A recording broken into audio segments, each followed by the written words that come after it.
Singing low while I pop a bottle off of your chain swinging, clang clang, and it costs a lot. Bitch, I'm always at the guala, yeah, and you are not badass beat. Keep on going till you hit the spot. Whoa, I'm a big bag hunter with the bow.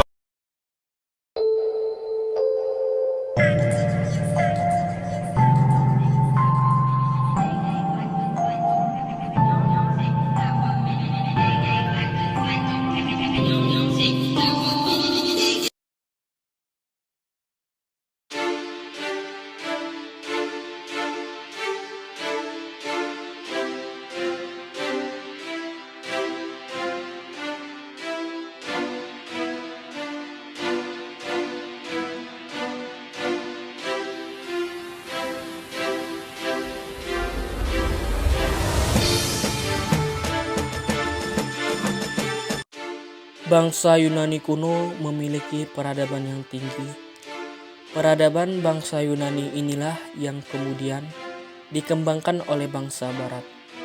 Peradaban bangsa Yunani ini meliputi kebudayaan Kreta, polis, sistem kepercayaan, dan hasil-hasil kebudayaan.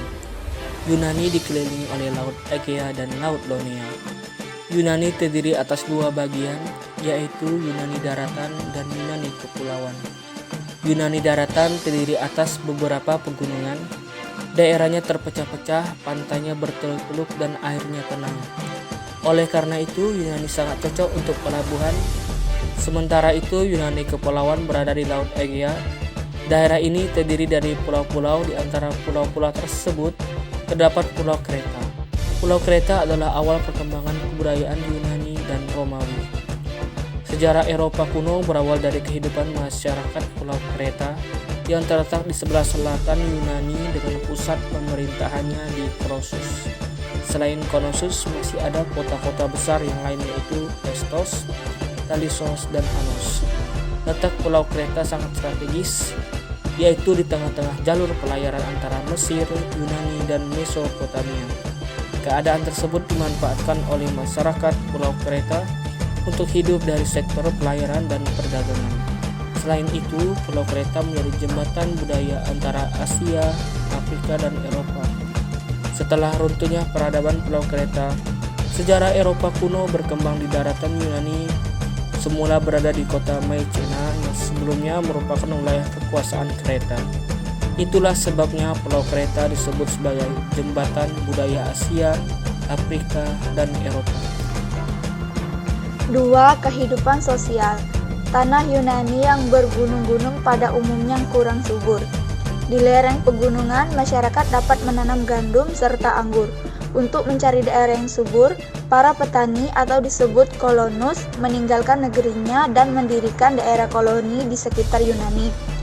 Daerah koloni Yunani antara lain ialah Italia Selatan, Mesir, Palestina, dan Asia Kecil atau Turki sekarang. Dari kegiatan tersebut muncul istilah kolonialisme. Antar kaum kolonis dengan negeri induknya tetap terjalin hubungan.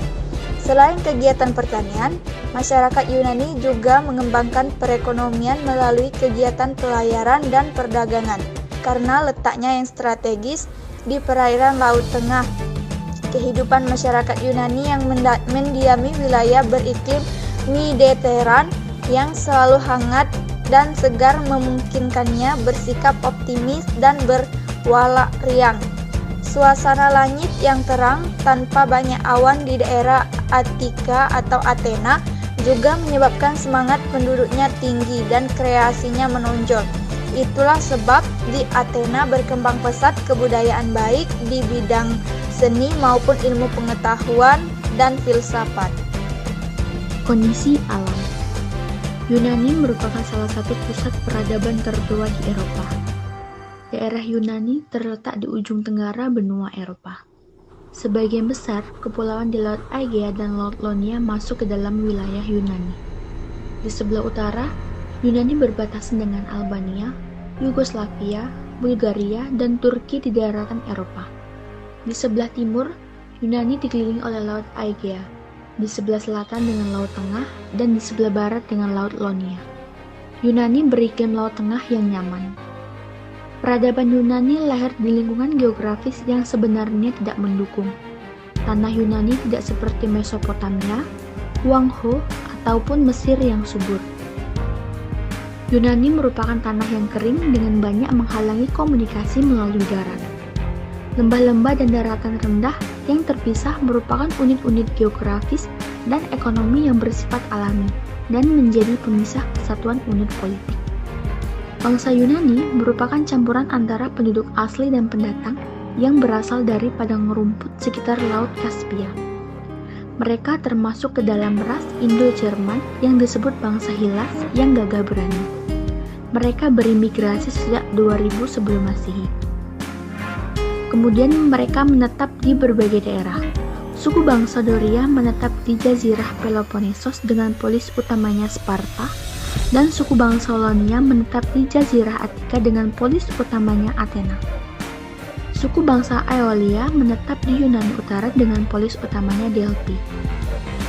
Negeri yang berkembang mula-mula di daratan Yunani adalah kota perdagangan Mycenae yang semula merupakan koloni kerajaan Kreta. Kemudian, berkembanglah ratusan polis di Yunani. Hubungan antar polis di Yunani antara lain dalam perdagangan ataupun pertukaran ide atau gagasan yang kemudian membentuk peradaban Yunani. Masyarakat Yunani bangga sebagai warga kota. Mereka merasa superior, sedangkan yang tinggal di luar polis dianggap sebagai bangsa barbar. Rasa superioritas itu kemudian tampak pada masyarakat yang tinggal di polis-polis terkemuka di Yunani antara lain Sparta dan Athena.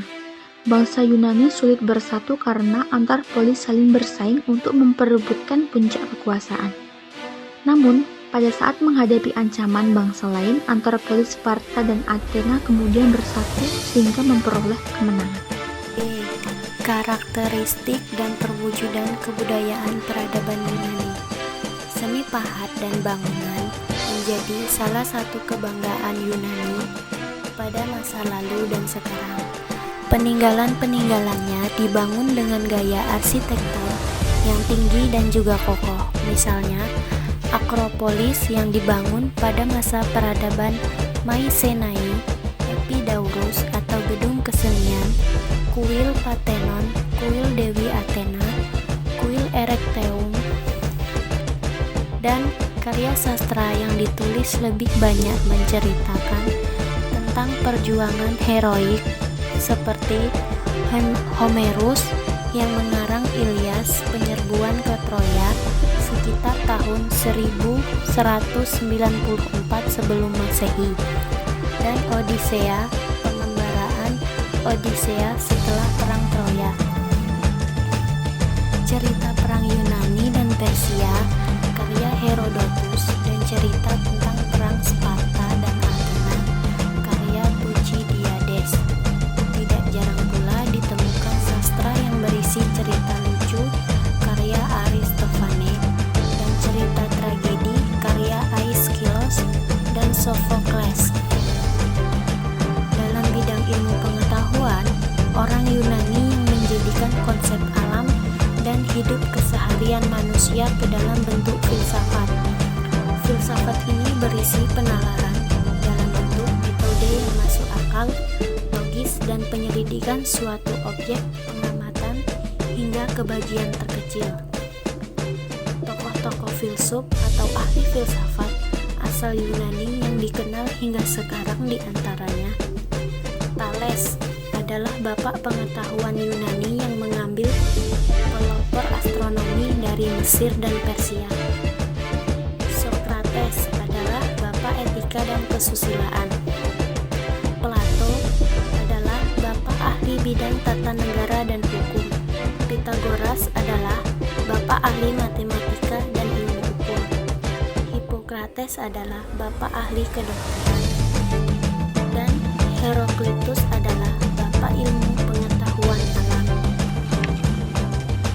Ragam budaya Yunani dan pengaruhnya terhadap pertumbuhan budaya bangsa lain. Seperti yang kita ketahui, Yunani banyak sekali peninggalan-peninggalannya. Peninggalan yang dapat mengubah dunia antara lain seni, pemerintahan, arsitektur, dan literatur. 1. Seni dalam sejarah Yunani memiliki perkembangan konsep keindahan yang estetik. Contohnya, patung yang spektakuler masih ada beberapa hingga saat ini. 2. Pemerintahan Yunani kuno telah menjadi sumber inspirasi bagi banyak sistem politik saat ini, contohnya sistem demokrasi yang diciptakan di Athena. 3. Arsitektur. Peninggalan arsitektur bangunan Yunani ini banyak juga yang masih berdiri hingga saat ini, antara lain Temple of Olympiade Zeus, The Parthenon, Valley of Thames, dan The Erechthon. 4. Literatur. Orang-orang Yunani adalah orang pertama yang membuat sastra kompleks. Salah satunya adalah gaya sastra tertua adalah puisi, dan lebih khususnya lagi puisi epik. Kebanyakan digunakan untuk menggambarkan kisah-kisah seorang pahlawan.